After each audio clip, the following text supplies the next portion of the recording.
Good afternoon. I heard a good morning. I hope everybody had just a wonderful weekend and that they got plenty of sunshine. And for those of you who don't know how Georgia weather is, Lord have mercy, it might snow tomorrow. But bow with me, please. Gracious Heavenly Father, again, we come asking you to forgive us, to say thank you for bringing us through the weekend safely. Thank you all the wonderful weather that we got to enjoy. Be with us. Keep your hand on us. Let us do things that please you, and when they don't, please forgive us. In Jesus' name I pray. Amen.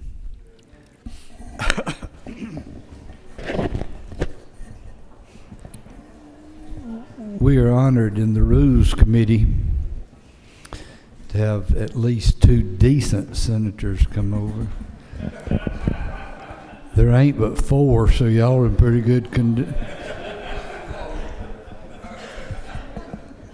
And you did notice that I didn't have a big sign out beside my office that said who voted on fireworks, yay or nay. And as y'all all know, I voted nay. I used some common sense. Be real careful.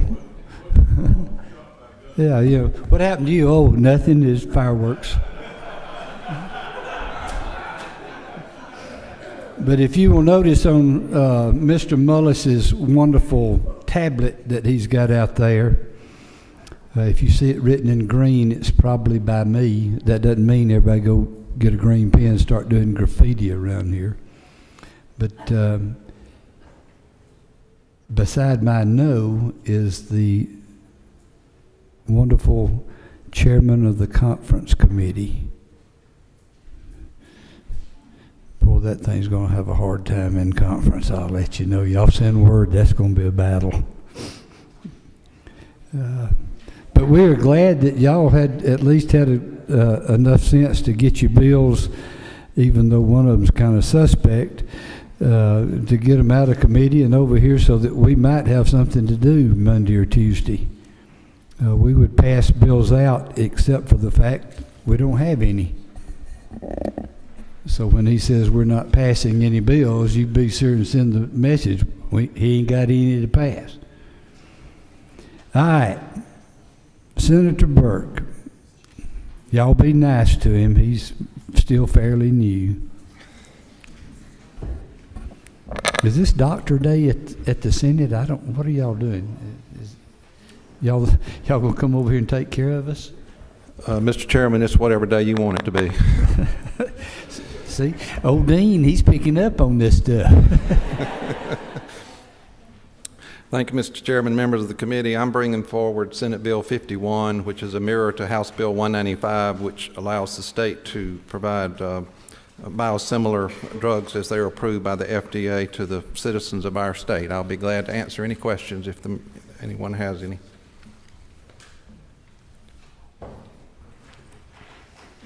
Surely y'all can ask him a question. Y'all can abuse him a little bit. It's okay. Ms. Cooper, I know you can abuse people. I think I should say thank you, Mr. Chairman. You should. Senator, isn't it true that this bill includes all of the changes that were requested here in this chamber, that they've been included in your bill? Yes, Madam Chair, it is identical to the bill that passed out of this great body on the House side. Thank you, and I'm privileged to support your bill. Thank you. Thank you, Madam Chair. Great body. Okay. Thank you. Thank you.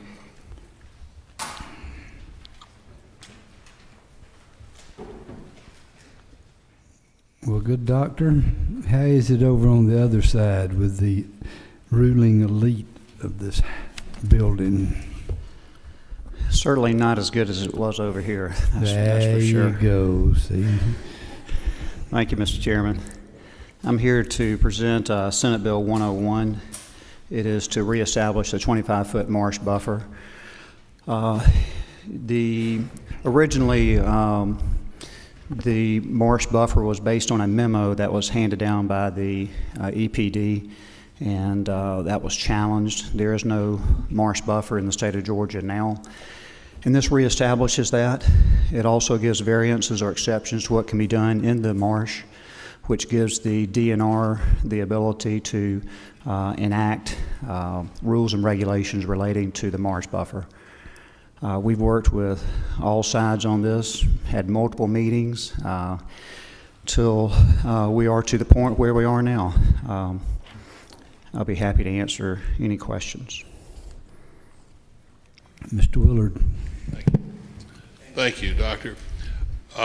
You mentioned rules were established by the DNR. What were the rules as far as setback requirements under their well, the rules that had governed since Carol Crouch, the EPD, issued the memo was the 25 feet of the marsh buffer. This is reestablishing the same amount. Just keeping the same distance. We're not changing it. I mean, the science on the EPD and the buffer, how much should it be? Should it be 5 feet or 50 feet? That's our debate. We decided not to debate that issue and put it back at 25 feet. Is there any kind of waiver provision if someone applies to DNR for encroachment? Assuming the bill passes and we establish a 25, is there any means by which someone can apply for a variance? An exception or variance, that? Yes. This law outlines a few of those, and it also gives the DNR the board. It actually makes them adopt rules and regulations relating to this, and it gives them an ample amount of time, December 31st of 2015, and so those rules will allow for variances of encroachment? They do. Well, yes, they will, right? In this law, we put in a few variances or exceptions, and that gives the DNR the ability to do exceptions or variances by rule. And of course, you can always appeal that to the Coastal Resource Division also. All right, thank you. Mr. Williams. Mr. Willard, that was my question. Mr. Burns. Mr. Chairman, does this have anything to do with the deepening of the Savannah Harbor? No, absolutely not. No. Just checking. Thank you. Chances just went down 50% then. You made one comment there about we didn't have any rules. Is there not something going on with the appellate court? This actually does respond to that. So last year when the EPD director said there was no legislation or no law relating to a 25-foot marsh buffer, there were environmental groups that sued, not relating to the Chatham County case that prompted this, but other case, and has marched its way up to the Georgia Supreme Court, and it was heard at the end of January. I have certainly I've reviewed that, and what the original Carol Crouch memo had to do with rested vegetation, and that had to do with flowing in the stream. That's what rested means, and that flow does not necessarily apply, and it actually does not apply when you're talking about marsh. So marsh, taking the distance to get out to the creek or the rivers may be feet to hundreds of yards to even miles before you're out there. So that really does not apply.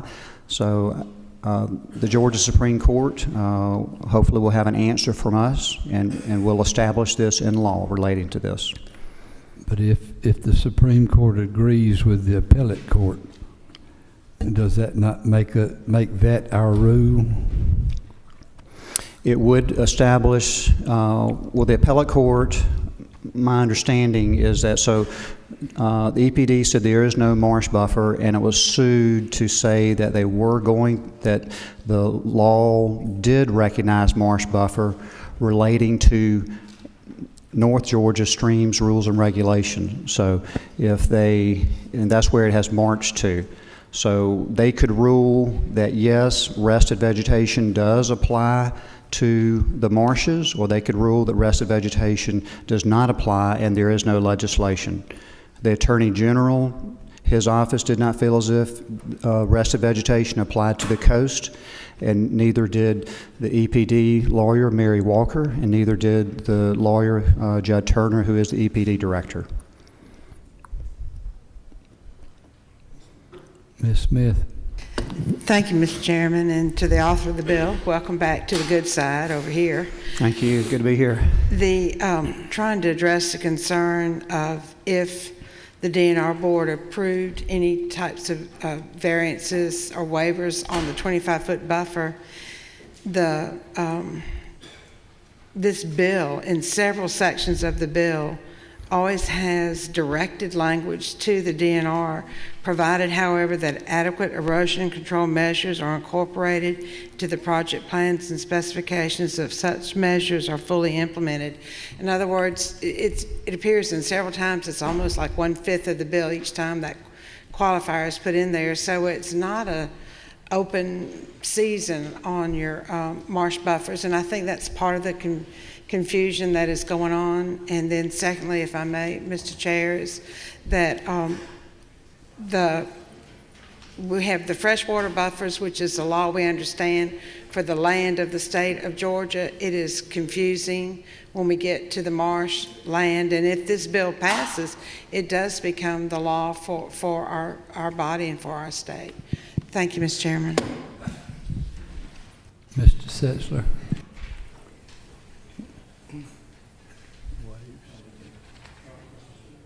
I'm sorry. Mr. Stevens.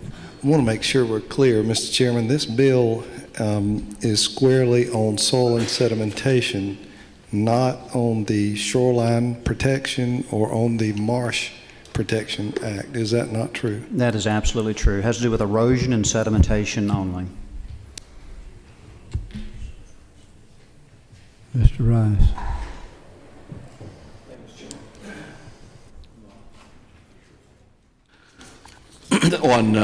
This has to do with the variances again, Senator.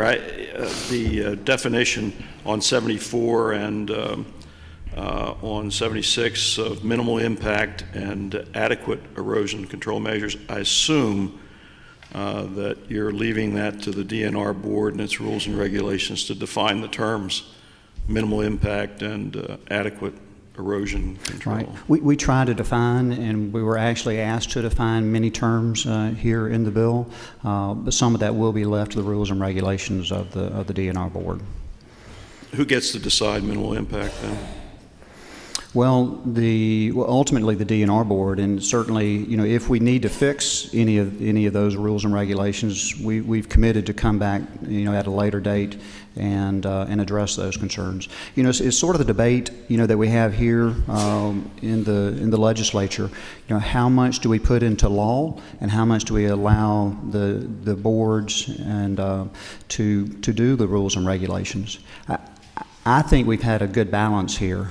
Some will say we've gone too far, and some will say we've not gone far enough. Ms. Smith. Thank you, Mr. Chairman. Also, to the process of rules and regs for the DNR, there is input by the public and by us as a body when they go through the rules and regs making process. So they have to take proposed rules and put them out there for public comment. Then they take them back into the body of the DNR board, review those comments, and if they make any changes or anything, they again have to put it out for public comment. So it's a process we've used for most of our committees and the agencies in the state of Georgia. And as a body, and we've proved it just recently, if we disagree with an action by DNR, we ourselves have the ability to go back and change it the following year. And that's why we worked out ahead of time with EPD and DNR, what would be an adequate time to give them to do that, and that was the December 31st, 2015 date.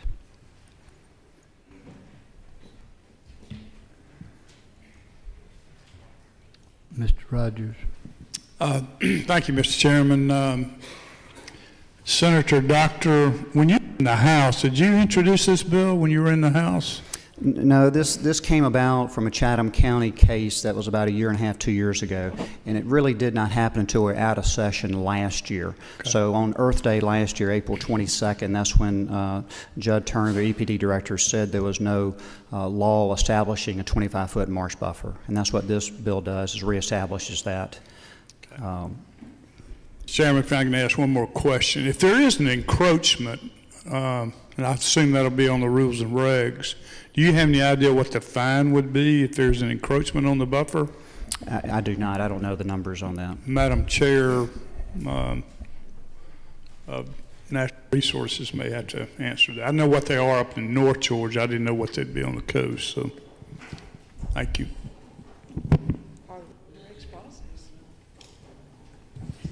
Thank you, Mr. Chairman. That would be part of public comment rules and regs process, so we would all get another hit at that, so to speak, when that was put out there for us to see. Mr. Knight. Thank you, Mr. Chairman. Senator, isn't it true, going back to the court cases, that the reason for this bill is that this body is deciding policy and not letting the courts come in and decide policy? Isn't that part of it? And that we've gotten some certainty here going forward with the coastal issues? I think that's a large part of why we're here today, is to reestablish that 25-foot buffer through the legislative process, not through the court process. I think what the DNR and EPD and the Coastal Resource Division and all the people on the coast are looking for clarity. And I think that's what this will provide. Thank you. No more questions. Thank you. Thank you. Mr. Parrish. I'd like to ask that we consider putting House Resolution 302 on. Any questions of Mr. Parrish? Ms. Abrams? Thank you, Mr. Chairman. I'd like to request H.R. 474 and also bring to your attention Amendment 331537, which was brought after conversation with the Speaker's office regarding some language in the underlying resolution. Y'all all got the amendment on your desk. It's AM 331537. Any questions to that amendment? If not, do I have a motion to any opposed? Okay, that amendment will be on the floor. Anyone else need comment, question? All right, well, we're going to set, this is Thursday's calendar. And y'all, these are going to be little calendars. That means everybody can go to their committee meetings and get all their stuff passed out of the out of the Senate, and then y'all can hold committee meetings for the Senate and do one out of every 3. It'd be good enough. All right, the agenda for Thursday under modified open, HR 302. Any opposed? It's on. Okay, under modified structure, HR 474, and the amendment that's we've already moved on. Any opposed? That's about as much as I see being done. Have a nice day. Oh. Yeah. I don't guess I should say. Should I say it?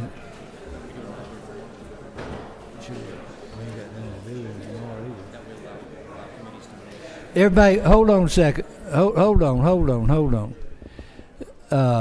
Tomorrow's rules meeting will be at 9:30 rather than 9 o'clock. And you don't have to wear a tie tonight.